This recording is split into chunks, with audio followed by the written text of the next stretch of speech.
This is the Authority Company Podcast, conversations with leaders who are designing the future. Hola, I'm Joe Pardavila, and most people spend their Sundays bracing for Monday. Today's guests, Missy Forlani and Melisa Soydinc, asked a simple question that flips that mindset. What if Mondays were something you look forward to? They're the co-authors of TGIM, Love Your Work, Love Your Life, Love Your Mondays, a book built on real stories, research, and practical strategies to help you align what you do with who you are. Their work challenges the idea that fulfillment and success sit on opposite sides and instead shows you how to bring them together. This is a conversation about finding your sweet spot, leading with purpose, and building a career and culture where you stop wishing away 1/7 of your life. Missy, welcome to the show. How are you? I'm fantastic, Joe. Thank you so much for having us.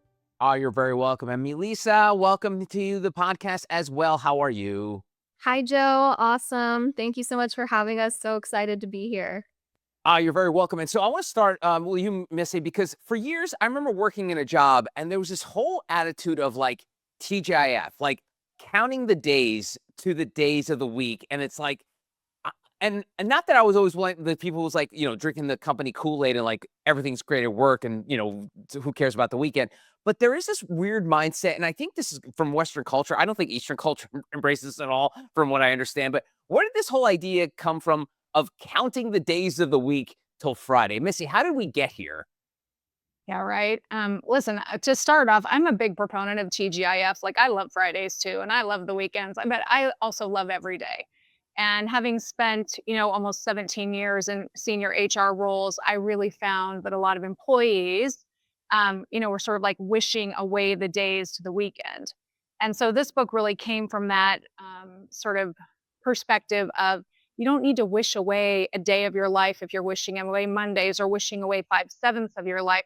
You should find a job that you love, that you're passionate about, that you enjoy, so that you look forward to doing it and contributing it and not just wishing away days. I mean, it just, days become weeks, become months, become years. And you look back and you think I missed out on a lot of my life because I wasn't really embracing this TGIM mindset. And so, Melisa, tell me about the idea of opening up the book with the powerful question, are you wishing away 1/7 of your life?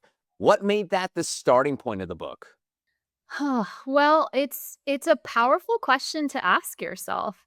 And I think it's one that we don't really pause to think on. I know when my mom first read the book, she immediately texted me and she said that line and she was like, I that line blew my mind because I realized that when she's now retired, but she's like, when I was working, I was wishing away 5/7 of her life, just living for the weekend. And so I think that is a really powerful opener to just automatically like kind of expand your awareness into where are you on the TGIM scale? Are you wishing away 5/7 of your life? Are you waiting for the weekend, waiting for Friday? Or are you actually waking up every day, even and especially Mondays, really excited to do work that you love? And so, Missy, what about the Monday part? Why are so many Sure. people accept dreading Mondays as normal? Like, I think, I think the case of the Sundays when people are like realizing that it's Sunday, 5 o'clock, are like thinking, oh my God, I've got to go to work. When did Monday become such a villain in everyone's life? For sure. I mean, the Sunday scaries are real, right? People are just like thinking, oh, I have to go to work tomorrow instead of I get to go to work and I get to contribute in this way. And so I think it's just people get stuck. They get into a job, they start doing the 9 to 5, and they just feel like there's not another option. And I experienced this firsthand. It was sort of the first kind of bent into this was when I, got my degree. I spent 4 years to become a high school teacher. I started teaching and I was like, what did I just do? Like, I love kids, I love education, but I can't for the next 40 years be in this type of role. And so it was really grappling with saying, I don't have to be stuck. Now, we don't encourage people just to quit your job tomorrow if you don't like it. We do, have you do a happiness hygiene audit to say, what about my job could I tweak or change to make it better? If you're working for a company or a leader that you're inspired by and has an amazing culture, then what is it about your role that you could shift or change or move into versus leaving the company? If you work for a company or an organization or a leader that doesn't align with your values or what you're passionate about, then rethinking where you work might be something to really consider. we just have you kind of do this audit of what are you passionate about, what are you good at, and what drives your economic engine. And those three things, those circle where they intersect, your sweet spot. So what we strive to ask people, especially in the first couple of chapters of the book, to really think about what is that for you and what would it take in your current environment to tweak slightly to get closer to that. And Melisa, you argue that loving your work is responsibility, not a luxury. What changed your thinking there about this idea of a responsibility? Oh, that's such a great question, Joe. The concept of like responsibility versus luxury. Um, so many of us think that it must be your responsibility, your duty, to do your job, right? Regardless of whether you love it or not. Um, and there's not often this mindset of, well, it actually gets to be a luxury if you are doing work that is truly meaningful, that fills your cup, that allows you to be of service to others, that allows you to use your best skills, where you go to work and you learn things that you can then apply at home, and have that work life harmony. And to move beyond that mindset of it's your duty, it's just what you have to do, it's an obligation, it's your responsibility, into kind of like what Missy said earlier, it's like I get to do this, and that's not to say that you need to love every second of the work that you're doing, but if you can love the majority of the relationships that you have, the way that you get to show up, the contributions that you get to have to your team, um, it gets to feel like a luxury. You get to wake up and say, "Wow, I'm so lucky that I get to do this." Excellent. So, Missy, we've been dancing around about TGIM. What's it look like in real life, not just theory? Yeah, right. It is, if you and we have questions at the end of every chapter that sort of help you work through and think through these thought-provoking questions about, is this my real life? And so if you're at the end of the week more drained and you're feeling, really exhausted and depleted, you're not feeling like you're doing work that matters or contributes. You just have to do this audit of, can I do this and is this sustainable? And so that Monday sort of checkpoint, if you're up and you're excited and you're headed to work and you're contributing, whether you're a remote worker or whether Mondays aren't your Monday, right? Maybe you work a different schedule and you have more different flexibility. It's just sort of this concept of, if you're dreading it and it's draining you and depleting you, it's probably showing up in ways that are not productive for yourself, your health, or your family. I mean, you're probably coming home or being at home and being negative, exhausted, not fun to be around because it's just draining you. And so, if it's impacting your relationships, if it's impacting your health, if you're staying up at night and you can't sleep because you're just thinking about work, it's time to really get clear about what you need to do to tweak that or pivot in a way that you can really feel like I am engaging and embracing my life and I get to do this. I don't have to do this. And Melissa, that almost touches upon the idea of work-life balance, which I think a lot of people say is either bogus or they really embrace it. But the problem is if you truly embrace it, you don't really look at the nuance of it. You almost look at it as black and white. Work-life balance means at 9 a.m. I start to work and then 5 p.m. I'm done. But we're all human beings and there's no switch we could turn off if, like Missy said, you had a bad day, then you bring it home. How does this TGI mindset help with that, like that separation of being able to do everything I need to do at work, loving it, but then not bring in because inevitably something's wrong is going to happen at work unless you work in fairyland. I'm not sure if there's any jobs available there. I think AI is going to take all those jobs. But what happens to that work-life balance in this TGIM mindset where you're able to leave a lot of that stuff at work? That's a really great question, and I think the problem with the concept of work-life balance is kinda right there in the name where it almost assumes that, like, work and life are opposing forces, and when you see it that way, you kind of, become constantly at war with yourself, right? Like, you're watching the clock, you're treating work like it's something that you need to recover from, and that's really exhausting, and that honestly doesn't work. So TGIM really kind of flips the script on that, and instead of asking, "How do I keep work from ruining my life?"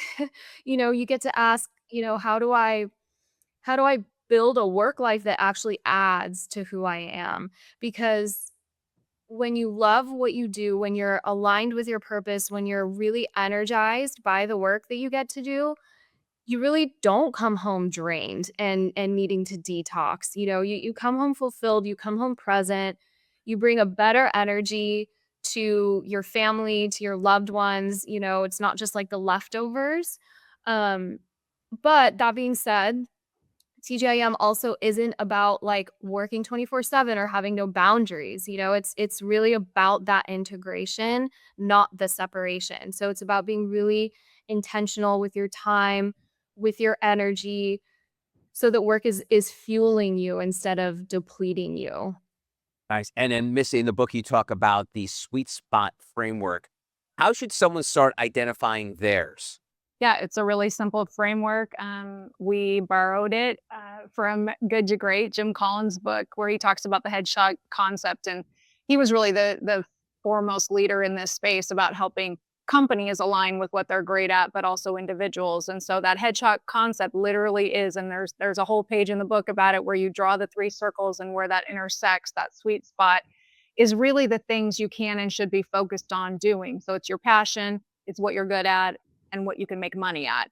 And we just kind of tell people it's not a hobby. I always kind of think about like things like I'm passionate about and I love to do. Like I'm learning how to play golf. I'm not very good at it. I can't make money at it. It's a hobby, right? The same with poker. I play poker. I'm fairly good at it, but I can't make a living on it, right? So those are hobbies, things that you can and should, you brainstorm all the things that you're good at. And if you're not quite sure you can make money at it, start it as a side hustle first. Do your day job. Sarah Blakely's a big inspiration of mine. She's the inventor of Spanx and Snakes, and she started selling fax machines, and she was working all these jobs, and she ended up like on the side working on her business until at one point it could flip over. And so I think it's for people like do the things that you love. Maybe at some time you can monetize them to really be able to provide for you and your family. But there isn't this like this or that. It can be both. And so, Melisa, what is a trick question? What's a sign someone is close to their sweet spot, but not fully there yet? They're almost like on the periphery of that Venn diagram circle in the middle. Like, what do you think is stopping people from actually getting into that sweet spot? Ooh, love that. Okay, so a sign that someone's close to the sweet spot but not quite there. I would say they're probably saying things like, I have a good job, or like, I can't complain, or, it pays the bills, right? And look, like that's not nothing, right? Like that's further along than a lot of people oftentimes, but I think there is a difference between just being content and actually being fulfilled, right? There's a difference between like, this is fine and this is it, So when you're close, but you're not fully there, you're comfortable, but maybe you're not growing, right? Like maybe you're not waking up with that fire. Maybe Sunday nights feel meh, okay, but Monday mornings aren't exactly exciting. You're kind of just you're getting through the week, you're going through the motions instead of being driven by it and like being pulled forward by this current of passion for what you do. Um Another sign might be that you're waiting. You're waiting for the promotion, you're waiting for permission, you're waiting for the raise, you're waiting for the new role, you're waiting for the right time to make a move. Um, Maybe you're, keep thinking like the sweet spot is just right around the corner, but you're not actively working towards it. You're not actively building towards that. And just kind of I see this a lot where it's like you're maybe just hoping circumstances will change instead of taking a proactive role in changing your circumstances. And I think that people who are really close to the sweet spot, they know that something's missing, but maybe they just can't name it yet. Like there's the gratitude, but maybe there's like something underneath where it's like we're almost there. And I think that's a real gift because that's a sign that like more is possible, and that's where TGIM really says like don't ignore that. Don't ignore that nudge. Don't ignore that whisper. Don't ignore that restlessness, because that doesn't mean you're not grateful, but it is an invitation, and it's telling you that you're capable of more alignment, more purpose, more impact.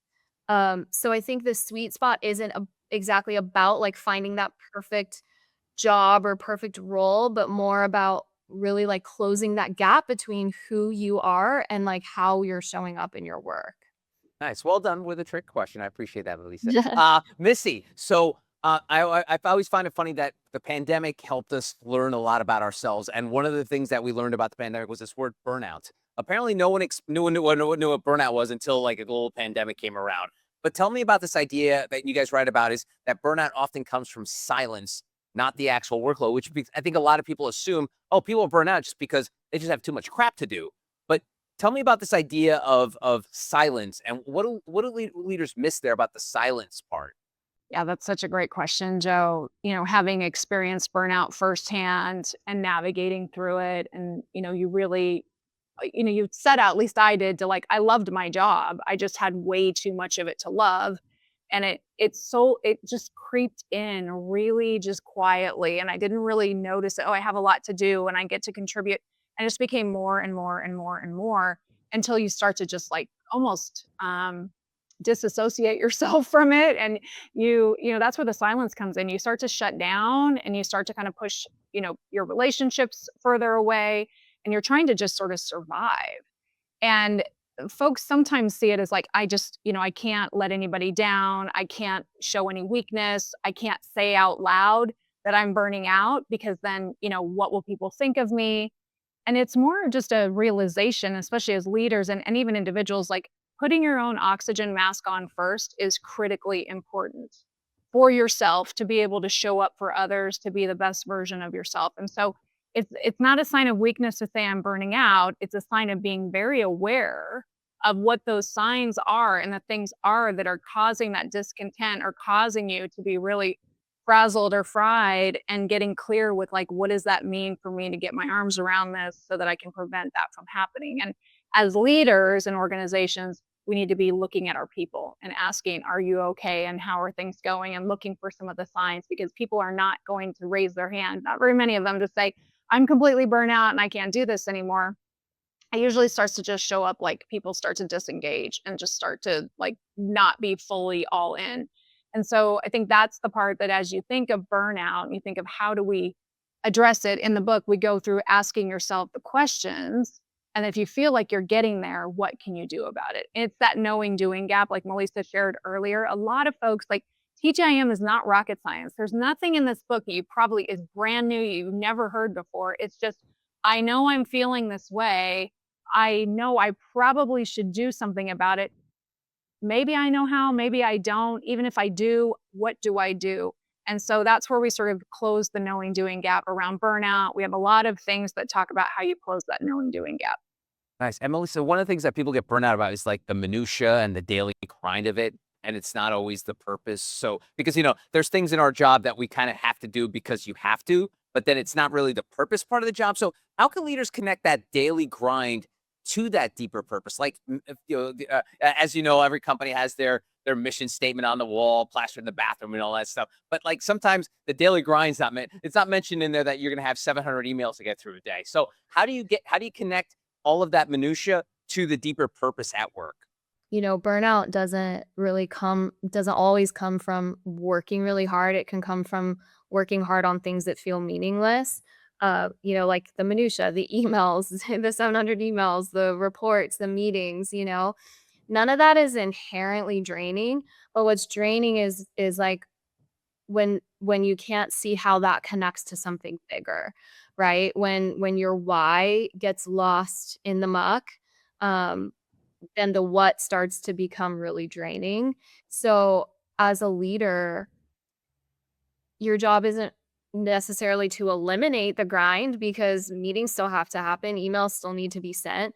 But it is to kind of illuminate and like consistently connect the dots that maybe others can't always see. Like for example, the spreadsheet that someone's updating, like that's not just someone inputting numbers. Like, that's actually the data that's helping the team make better decisions, right? Or a complaint that someone's handling. Like, that's actually a chance to turn, um, a negative perspective or a frustration into loyalty. So the key is, I think, that you can't just say it once and expect it to stick. You can't just put it up, in the break room and expect that people are going to be inspired by it, because people forget. And the daily grind really, it does have a way of like burying meaning under the urgency, the daily urgency. So I think leaders get to be really relentless about pulling purpose like back to the surface repeatedly and consistently and creatively and genuinely. um and that's key too, because it has to be real, right? Like, people, you can smell performative corporate speak purpose from a mile away. So if you as a leader don't actually believe that the work matters, then your people won't either. And so it's important as a leader to connect to your own why, um, first, before you can really help anyone else find theirs. And then I think there's another piece to this, and that it's around helping people see their role in the bigger picture. Not just the company's mission statement, but like their specific value that they bring, their specific contribution. Literally saying like, because of what you do, this happens. That's really what transforms some of these like daily minutia tasks into what feels like contribution, and calling too. And the grind doesn't go away, right? Like, these things have to happen, but when people know and believe that their work matters, when a leader is consistently giving that feedback and pulling them back into the why, when they can see the thread between like the mundane tasks and like their meaningful contribution, they get to really feel empowered, and they get to own that too. And so it creates better engagement for your teams as well. Awesome. That leads me to my trick question for Missy now. Now it's your turn, Missy. The Right. difference between engagement and real fulfillment at work. Because I think that's one of those things where people feel like, oh, if you're engaged, that means you are fulfilled. But it's not necessarily true. So tell me about those differences, engagement and fulfillment at work. Sure. I love that. Is a trick question now. I love that though, Joe. Well, it's your turn, You know, Missy. Yes. I know, right? Well, engagement really is the start, right? You need to be engaged before you can be fulfilled. And so it's sort of the starting point of, if you're doing work that's connecting to what matters, that connects to the bigger vision, like Melisa shared, if it connects to the your contributions out into the community and out into the world, you can be really engaged at work. The fulfillment part comes with what's the impact and what's the legacy? How will this be longer lasting? And when I think of leaders, the primary role as a leader is to help grow others and help them be successful.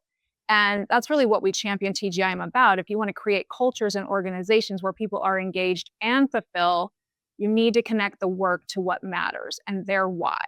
And so there's a poem in the book called The Dash, written by Linda Ellis, and we share it with teams and with individuals. And when you dive into that, it's really about, what do people say about you at the end of the day, at the end of the month, at the end of your career, at the end of your life. And that legacy piece is the fulfillment piece. So if you're thinking about, how will I be remembered? How will people talk about me, the contributions that I made? That engagement part starts, but then the fulfillment part comes from, is this going to be part of my legacy? Is this something I want to be remembered for? So I think connecting the dots for folks on that, like, I'm so excited you're so engaged in this, and I want you to continue to feel like you're being fulfilled. What is your calling? Where do you do your best work? How can you have lasting impact? Not only for your colleagues and the relationships and the company, but for the greater, like for your family, for the community. I'm curious what your thoughts are on that. Yeah, I would say that I think the idea of fulfillment is sort of like the cherry on top, because I think, like you said, if you can't be engaged, you're never going to get to fulfillment. I think it's one of those things where you need to give people viable work so that they feel like they're doing a purpose. And again, all the stuff they have to go through in their jobs, because everyone's going to have that. No, if you're a CEO or you're like an intern, there's going to be assignments that you're probably not going to be happy about. But at the end of the day, if you're fulfilled on if that's all fulfilling your mission, that's the thing. But Melisa, on that note, how, the idea of like everything kind of like leading to the end, like everything connecting to that. Leaders sometimes have a problems, and I think you alluded to this earlier about like communicating how this has to do with this. Why do some leaders avoid, like, and I think you talk about crucial conversations. Why do leaders avoid having those conversations of like, hey, listen, I know that sucks, but it helps this. It's almost like they rather be like, no, no, no, no, no. I don't want to know what's going on. Just get it done. Tell me about this idea about leaders avoiding crucial conversations. Yeah, absolutely. And I'm sure Missy has a lot of insight on this as well because she is amazing with really facilitating these kinds of crucial conversations. Um, I think that maybe leaders avoid this because, well, let's see. Okay, the brutal truth, they're probably prioritizing their own comfort over their people's growth, you know? It sounds harsh, but it's true. It is uncomfortable to have these conversations. And when you're avoiding telling someone like, "Hey, I know this feels tedious, but here's why it matters," or, you know, even worse when you're avoiding the harder conversations around performance or around expectations or around change that might be happening, within the team, within the organization, you're not protecting them. You're protecting yourself from being uncomfortable, right? And so the cost of that is trust. The cost of that is clarity. Um, and respect and even growth. And the thing is, like, we're all adults. People don't need you as a leader to make everything easy for them. But they do need you to make everything make sense, and people can handle hard. People can handle challenging. They can handle boring. They can handle like this isn't glamorous. Um, but I think what they can't handle and what they shouldn't have to handle is being left in the dark or really feeling like their work doesn't matter, or even sensing that you're not being completely straight with them. And leaders who avoid these conversations might think that they're being kind, um but silence and withholding isn't kindness. And when you don't say, "I know this is tough, but here's why we're doing it," it ends up leaving the employee or, the person to just kind of fill in the blanks on their own. And then what happens is usually we end up filling it in with our worst our worst assumptions, you Right. know? So a true, TGIM leader is actually really gonna lean into the uncomfortable and lead with vulnerability and authenticity and say the thing, like, "Hey, I know this project isn't exciting, but this is actually the foundation for what we're building," you know? I know this feedback isn't easy, I know this feedback is hard to hear, but I'm telling you this because I believe in your potential, you know? That's not just communication. That's leadership, right? That's your duty, your stewardship as a leader. Is kind of having that mentality of like, look, I respect my people enough to be really honest with them. Um, and I think the irony can be that sometimes, the conversations that leaders avoid are actually usually the ones that would end up building the most trust and even the most loyalty and engagement. Because, people don't leave leaders who have hard conversations with them.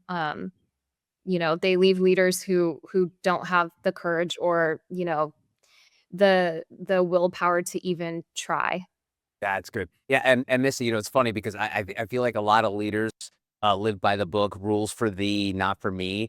And the uncomfortable part is, and there's this cliche that I don't know if you guys are sick about it as I am, but leaders will say it's time to get comfortable with the uncomfortable. But when it comes to them, they don't want to be uncomfortable. It's okay if the employees are uncomfortable. So, Melissa was talking about that, this idea of this discomfort in leaders. What do you talk to leaders about, Missy, when it comes to just being able to like, hey, listen, I get that the employees need to be comfortable with the uncomfortable, but you do too as well when it comes to having these crucial conversations. Yeah. So well articulated, Joe. I appreciate the question. And also I want to give a shout out to Melisa because she crushed that last question. And I think she understands it so well. And I'm so lucky and blessed to get to work with her. Anyway, just a quick shout out. But for leaders like embracing and getting comfortable in the uncomfortable, it comes down to change management and getting really clear on communication. And that, as leaders, sort of the higher up in the organization that you go, sort of the more you need to be able to embrace ambiguity and be able to flex and pivot and see the big picture. But for your team members you're getting work done through them, they need more clarity, they need more consistency, they might need more structure to see the vision and be able to apply it. And so this getting uncomfortable, being comfortable is really about bringing people on the journey. And so I'm a big fan of kind of the what's in it for, the what, the why, what's in it for you, and what's next to create a lot of organizational clarity for leaders. And then the whole crucial conversation, component of this is like leaders really want to create an environment where you can have this feedback loop where you give feedback and receive feedback. And by starting with, what could I do different or better as a leader to be a better leader for you is a really nice starter with your colleagues. It's a great starter with your boss as well. What could I do different or better to be a better direct report to you or a better contributor? And so the starting this feedback loop opens the door for courageous conversations because we're inviting it in. It also works really well in relationships with your partner, your spouse, your kids. Honey, is there anything I could be doing different or better to be a better wife to you? And my husband and I do this on the routine. I do it with our kids. They look at me like we're crazy, but like, is there anything I could be doing to be a better mom for you? Doing it at work. Is there anything I could be doing different or better to be a better colleague for you? Opens the door. And then sort of that next thing, when you really need to open the door to courageous conversations, is starting from a place of positive intent. So I've noticed and I'm wondering are probably the magic phrase that I've used on repeat. The two things I taught every HR team member that ever worked for me: one, if it's not in writing, it didn't happen. And number two, it's using the phrase, I've noticed and I'm wondering, because you don't know what people are going through. And we jump to conclusions that it's worst case scenario. So to open the door to courageous conversations, hey, Joe, I've noticed and I'm wondering about, opens the door to start this from a place of positive intent. And it's not that leaders can't have the conversation, is they're not equipped with it. They sometimes, the more senior you go, you expect that can and will engage in courageous conversations. And I would say almost the opposite. You start to sort of like, somebody else will handle that, someone else will address that, when really your opportunity as a leader is to help people know and grow. I always go back to, people are not mind readers. They don't know until you tell them. And you can do it in a way that builds trust. You can do it in a way that it sort of extends this, I care enough about you to tell you this. And so that's sort of the when I think about courageous conversations and being uncomfortable in being comfortable, it's really about leaning into that. Nice. All right, cool. So I want to wrap up our conversation asking each of you the same question. So if someone is dreading Monday right now, what's the first action they should take this week? So I want to get two different takes on it. So Melisa, someone's listening to this maybe on the weekend, they're like, oh man, here comes Monday. I'm counting down. It's 12 hours of Monday, 10 hours of Monday. What's one action they can take right away? Let's see. Okay. The first action I would recommend is get honest with yourself about why. You know, before you go, start doom scrolling or diving into a pint of ice cream because you have the Sunday scaries. Just take a beat, pause. Um, Dreading Monday is something that we get to kind of like do a little mental surgery on and diagnose, like, where is that coming from before we can even fix it, right? So asking yourself, like, what specifically am I dreading, right? Is it a person? Is it a task? Is it the culture, right? Is it the commute, is it the actual work that I'm doing? Or is it maybe that I've lost connection to why any of it matters, right? Because I think that dread that you feel on Sunday night is a signal.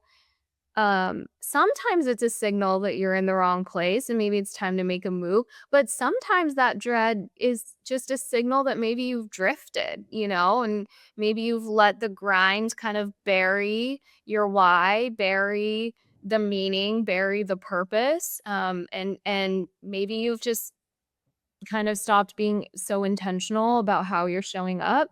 So I would say this week, name it, write it down, like say it out loud. I'm dreading Monday because XYZ, and be specific, not because I hate my job, like that's too vague to take action on. So just get really clear on what exactly is draining you. Because once you name it, once you know what it is, then you can act on it, right? Then you can own it. And then you have a choice. So once you know what it is, then you know what's the next aligned action. Then you can change your environment, you change your role, you change your perspective, your mindset, right? But you can't do any of that if you're just kind of going on autopilot, and like white knuckling it, through the week. So TGIM is not, having like toxic positivity or pretending that everything's fine. It's really about, the willingness to take radical responsibility and have radical honesty and self-awareness for your own work experience. And yeah, and that starts with just kind of asking yourself, like, why am I actually dreading this? I think that's your first step, and then everything else kind of flows from there. All right, Missy, I'll give you the final word. First actions after Melissa's actions. What's the next step they should take when it comes to, this idea of dreading Monday? I would say buy the book and work through it. I mean, because it's every chapter has the reflection questions and practical next steps to bring you closer and closer and closer to the work that you love, the life that you love, and sort of really embracing Mondays. I know that's kind of just like a pat answer, but it does help people go deep, and which part of your life can and should you tweak slightly in order to be the best version of yourself, wake up embracing Mondays. And there's so many nuggets along the way, broken into, three parts. Part one, love your work. Part two, love your life. Part three, love your Mondays. And so by working through it, I really think people can get on that path and find that journey. Is it because of burnout? Is it because I feel stuck? Is it because I work for a horrible boss? Is it because I, am not aligned with what's going to fulfill me? And asking yourselves along those questions and working through some really practical steps to help you move out of that is really, why we wrote it, right? We want people to live their best life, to be super happy, to love everything about their lives. So they're not wishing away 1/7, 5/7, or any of it, and say, I get to do this. I get to do this on Monday. Excellent. That's Missy Forlani and Melisa Soydinc. The book, TGIM, Love Your Work, Love Your Life, Love Your Mondays. Missy, thanks so much for the time. Really appreciate it. Thank you. Thanks, Joe. And Melisa, thank you as well. Thank you so much, Joe. It was a pleasure. And that's going to do it for this episode. If you want to find out more information about Missy, Melisa, or any of our other amazing authors, go to theauthoritycompany.com.